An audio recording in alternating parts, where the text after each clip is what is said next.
नमस्कार। एक ऐसे निबंध की चर्चा हम यहाँ करने वाले हैं जो कि हमें पशु पक्षियों के प्रति प्रेम हमारे मन में उत्पन्न करने वाला है। और यह निबंध है एक कुत्ता और एक मैना। आप शीर्षक देखकर समझ गए होंगे कि एक कुत्ता और एक मैना, जो कि एक जानवर, एक पक्षी को लेकर यहाँ निबंध लिखा। और लिखने वाले कौन है?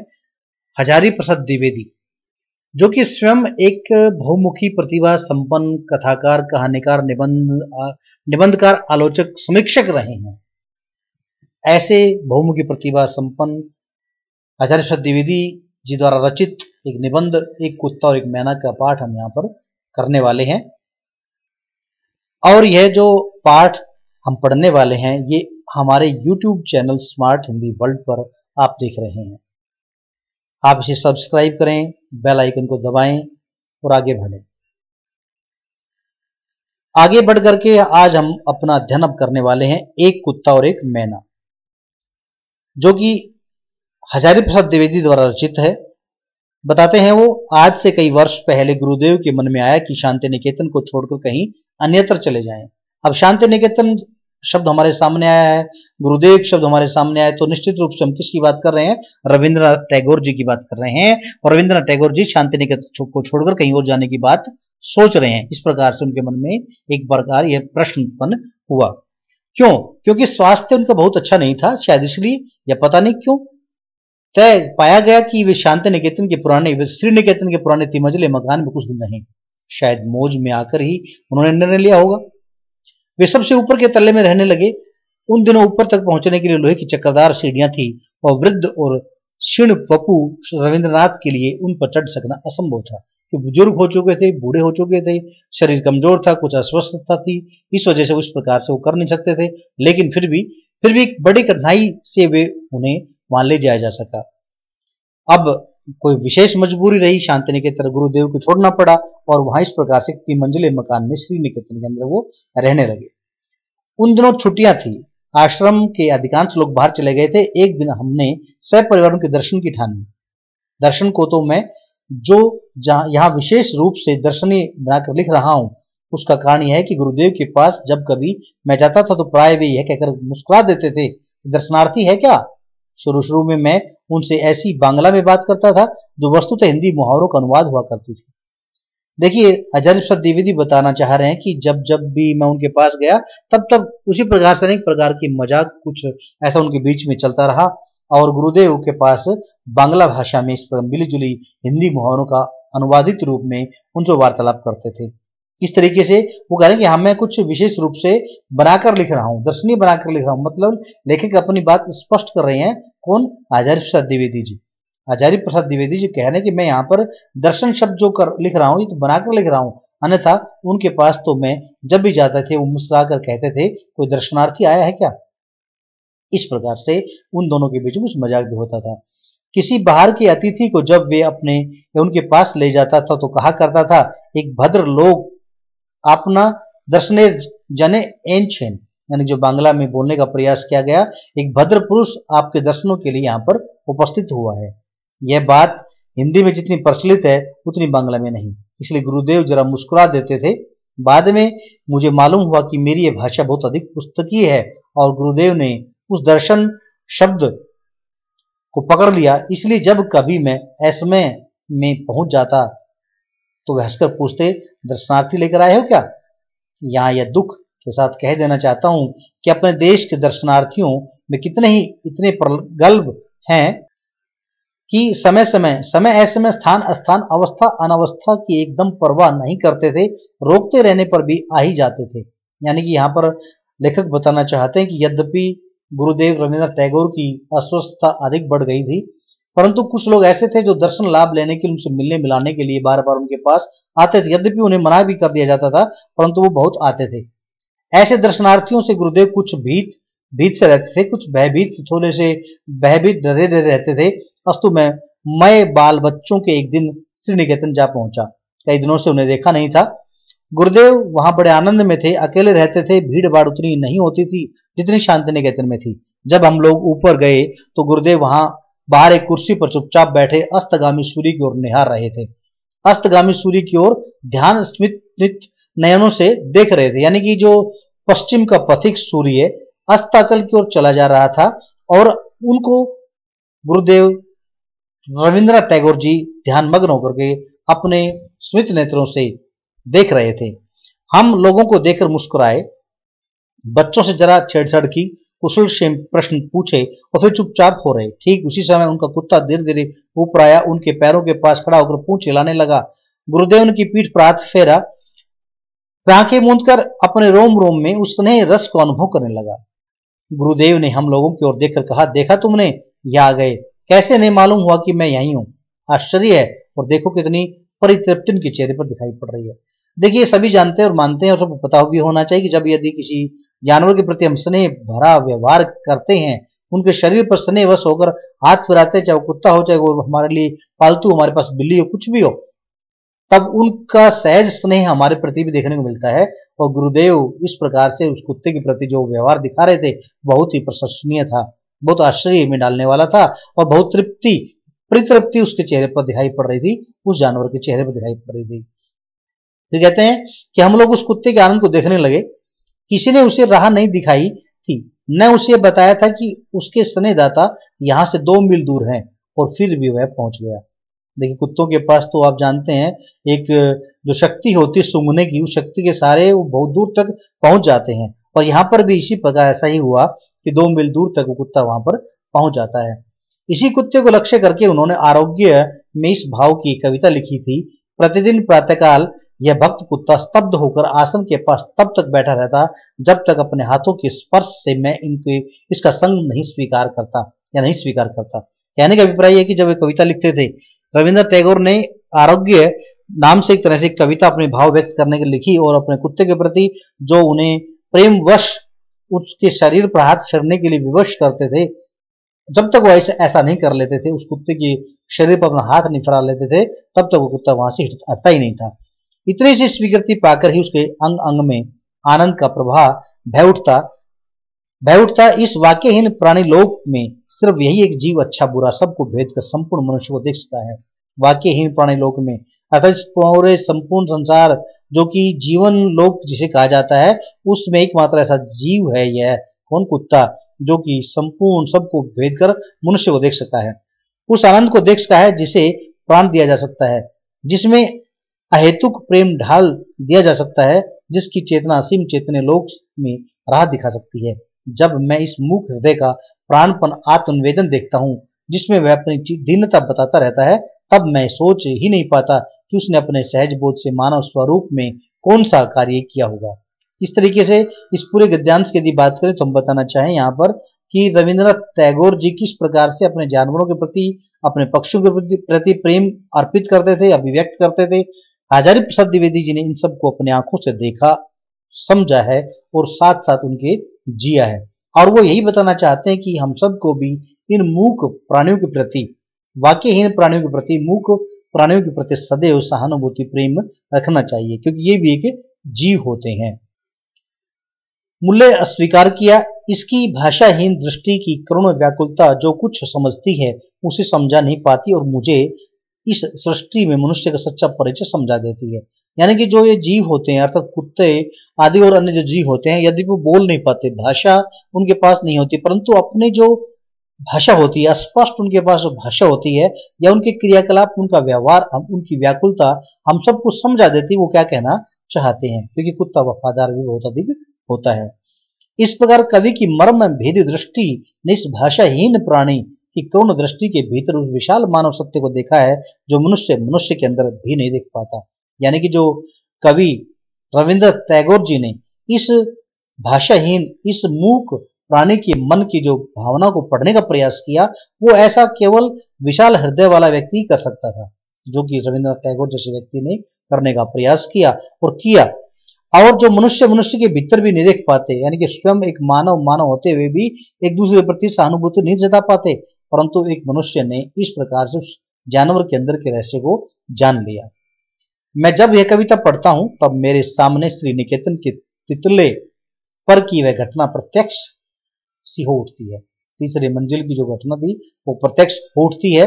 वह आंख मूंद कर अपरिसीम आनंद व मूक हृदय का प्राणपन आत्मनिवेदन, मूक हृदय का प्राणपन आत्मनिवेदन, क्योंकि कुत्ता बोल नहीं पा रहा था परंतु आंख बंद करके एक विशेष परिसीम आनंद की अनुभूति जो वह जानवर करता कि जिस समय स्वयं रविंद्रनाथ टैगोर जी उनके शरीर पर अपना हाथ प्रेम से घुमाते थे, उस समय की जो मूक अभिव्यक्ति थी, उसका जो आत्मनिवेदन था वो देखते ही बनता था। और किस प्रकार से वह कुत्ता कितने आनंद की सीमा से परे पहुंच जाता था, मूर्तिमान हो जाता था। उस दिन मेरे लिए वह एक छोटी सी घटना थी, आज वह विश्व की अनेक महिमाशाली घटनाओं की श्रेणी में बैठ गई। एक आश्चर्य की बात और इस प्रसंग में उल्लेख की जा सकती है, जब गुरुदेव का चिताभस्म कलकत्ते यानी कि आजकल का जो कोलकाता है से आश्रम से लाया गया, उस समय भी न जाने किस सहज बोध के बल पर वह कुत्ता आश्रम के द्वार तक आया और चिताभस्म के साथ अन्यान्य आश्रमवासियों के साथ शांत गंभीर भाव से उत्तरायण तक गया। यानी कि जिस समय रविंद्रनाथ टैगोर जी का देहांत हुआ, उस समय भी कुत्ता उनके साथ साथ, उनकी चिता के साथ साथ था। कोलकाता तक वह पहुंच चुका था और बिना कुछ बोले उत्तरायण तक वो साथ साथ जाता है। आचार्य क्षिति मोहन सेन सब के आगे थे। उन्होंने मुझे बताया कि वह चिता भस्म के कलश के पास थोड़ी देर चुपचाप बैठा भी रहा। कौन? वह कुत्ता, जिस कुत्ते के प्रति स्वयं रविंद्रनाथ टैगोर जी बड़ा प्रेम प्रदर्शित करते थे। उस कुत्ते ने जिस समय रविंद्रनाथ टैगोर की मृत्यु हो जाती थी और मृत्यु होने के पश्चात उसे कलश के रूप में जब ले जाया जा रहा था, तो उसके पास कुछ देर के लिए वह कुत्ता चुपचाप बैठ गया था, जैसे कुछ मूक वार्तालाप दोनों कर रहे हों।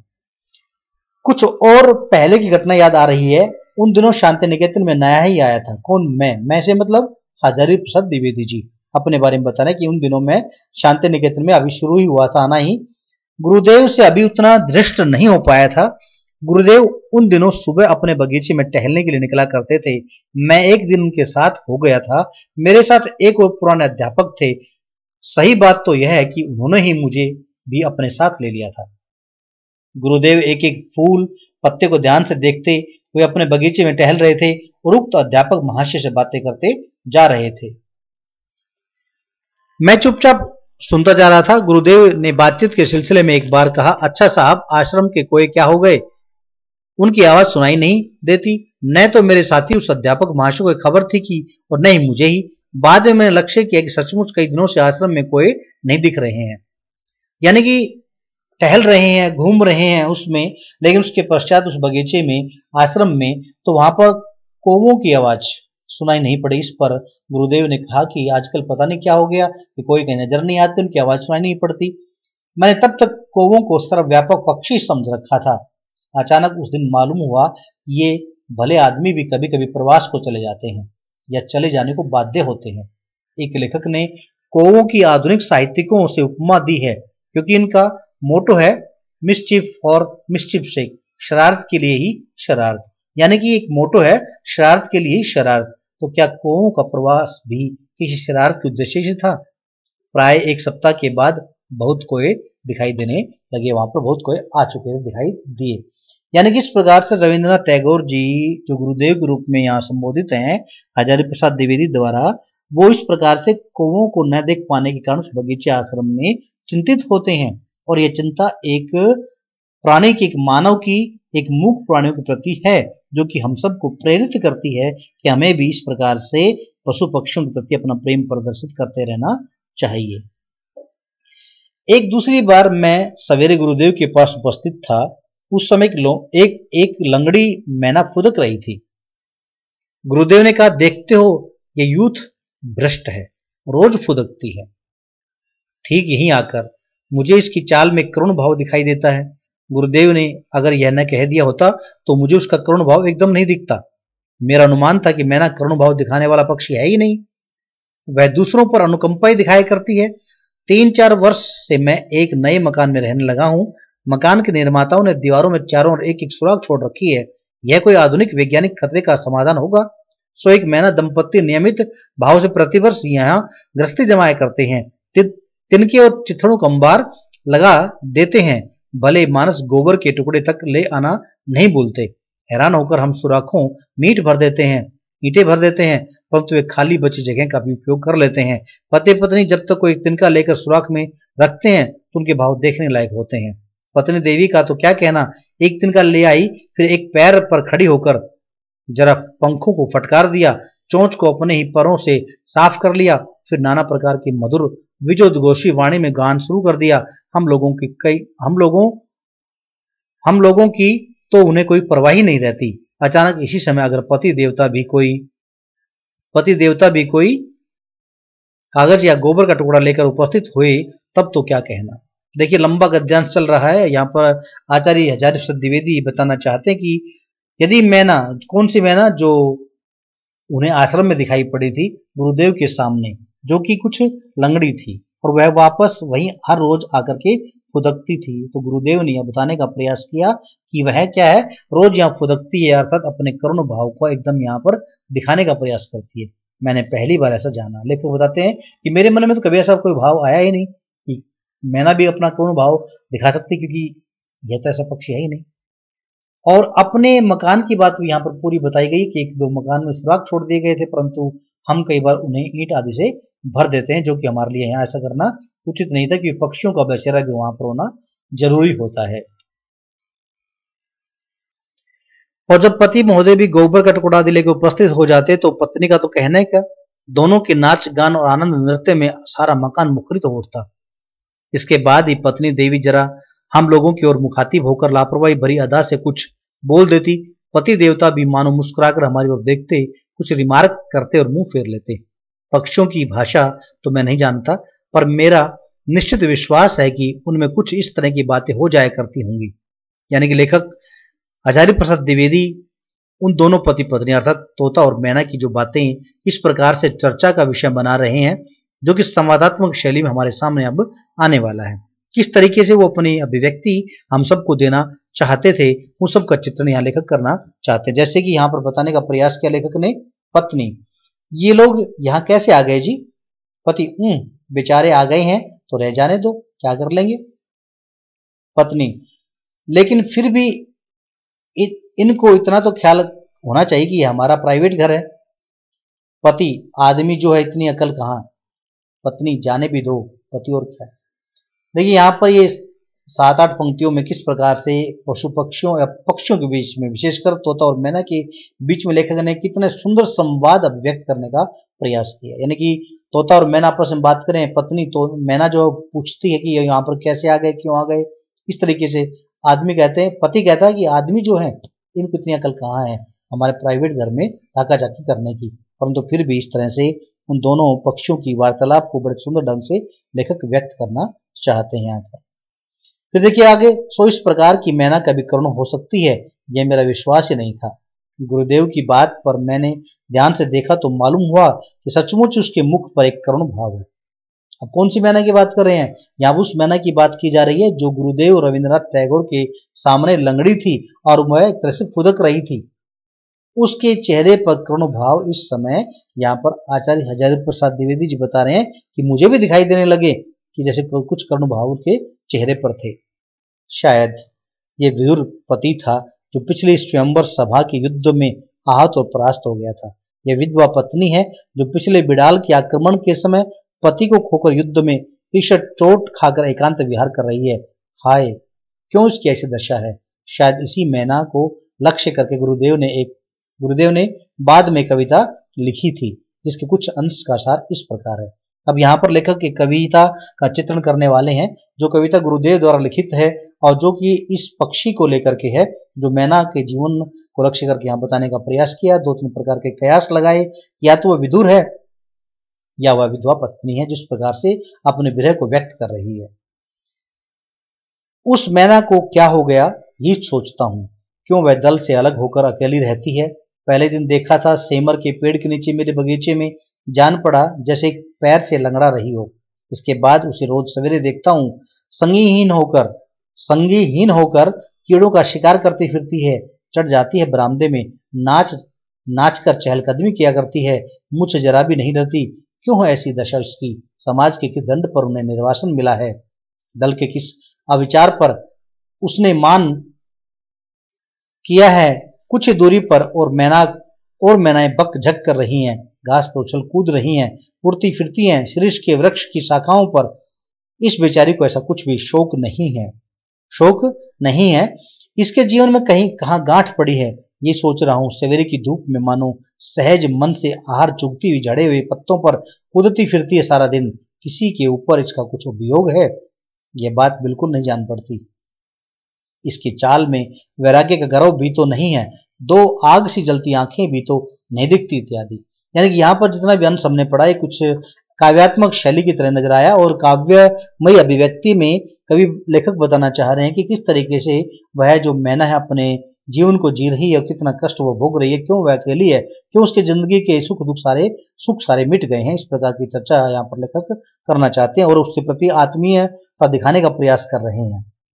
और इस तरीके से उसने पहली बार जाना कि किस प्रकार से मैना भी अपने दुख को व्यक्त कर सकती है। जब इस कविता को पढ़ता हूं तो उस मैना की करुण मूर्ति अत्यंत साफ होकर सामने आ जाती है। कैसे मैंने उसे देखकर भी नहीं देखा, और किस प्रकार कवि की आंखें उस बिचारी की मर्म स्थल तक पहुंच गई। यानी कि हमने जो यहाँ पर काव्यात्मक शैली रूप में जो काव्य पाठ सा पढ़ा यहाँ पर, ये जैसे कि गुरुदेव द्वारा रचित था, और किस प्रकार से आचार्य द्विवेदी जी ने, आचार्य हजारी प्रसाद द्विवेदी जी ने उसका यहाँ पर वर्णन किया और बताते हैं कि किस तरह से उसकी पीड़ा को मैं अब तक समझ पाया हूँ। मर्म स्थल तक पहुंच गई, सोचता हूं तो हैरान हो जाता हूं। एक दिन मैना उड़ गई, सायंकाल कवि ने उसे नहीं देखा। जब वह अकेले जाया करती थी उस डाल के कोने में, जब झिंगुर अंधकार में झनकारता रहता था, जब हवा में बांस के पत्ते झरझराते रहते थे, पेड़ों की फांक से पुकारा करता नींद तोड़ने वाला संध्या तारा। कितना करुण उसका गायब हो जाना, कितना करुण है उसका गायब हो जाना, कितना करुण है उसका गायब हो जाना। मतलब कि अंततः वह जो मैना थी उसका घोंसला छोड़कर भी वह वहां से उड़ जाती है। एक दिन वह मैना उड़ गई और सायंकाल को कभी उसे नहीं देख पाता। जब वह अकेले जाया करती थी उस डाल के कोने पर, जब झिंगुर अंधकार में झनकारता रहता था, जब हवा में बांस के पत्ते झरझराते रहते थे, पेड़ों की फांक से पुकारा करता था नींद तोड़ने वाला संध्या तारा। कितना करुण उसका गायब हो जाना। मतलब है कि एक दिन वह जो मैना थी वहां से उड़कर चली गई है, और वह उसका जो गायब होना, जो लेखक मान रहे हैं कि मेरे लिए बड़ा दुखदायी था, बड़ा पीड़ित करने वाला था, क्योंकि मेरे मन में उसके प्रति भी आत्मीयता उत्पन्न हो गई थी। ऐसा लग रहा है कि उसका गायब हो जाना मेरे लिए जिंदगी में बहुत बड़े दुख का कारण बन गया। मैं उसको देखे बिना एक तरह से जीवित सा नहीं रह पा रहा था, बड़ा कष्ट मुझे होने लगा। ये मेरे लिए बड़ा ऐसा था, बड़ा करुण दृश्य था, करुण जीवन यापन करने का तरीका था। इस तरीके से यहाँ पूरे अध्याय में हमने देखा एक कुत्ता और एक मैना। इस अध्याय में, निबंध में किस प्रकार से लेखक अपनी करुण संवेदना व्यक्त करते हैं, किस प्रकार से लेखक इन जानवरों और पक्षियों के प्रति अपनी प्रेम भावना अर्पित करते हैं, और यहाँ तक कि गुरुदेव रविंद्रनाथ टैगोर भी किस तरीके से अपने आश्रम में, जो कि शांति निकेतन के नाम से विख्यात है, उसमें किस तरीके से वो इन पशु पक्षियों के प्रति अपना प्रेम अर्पित करते थे और बताते थे और दिखाते थे कि हम सबको इस प्रकार से उनके प्रति प्रेम अर्पण करते रहना चाहिए। यहाँ पर हमने इतना ही पढ़ना था, ये हमारे अध्याय के अनुकूल था, और अगली वीडियो में हम बात करेंगे इसके अभ्यास के प्रश्नोत्तर की बात करेंगे। धन्यवाद।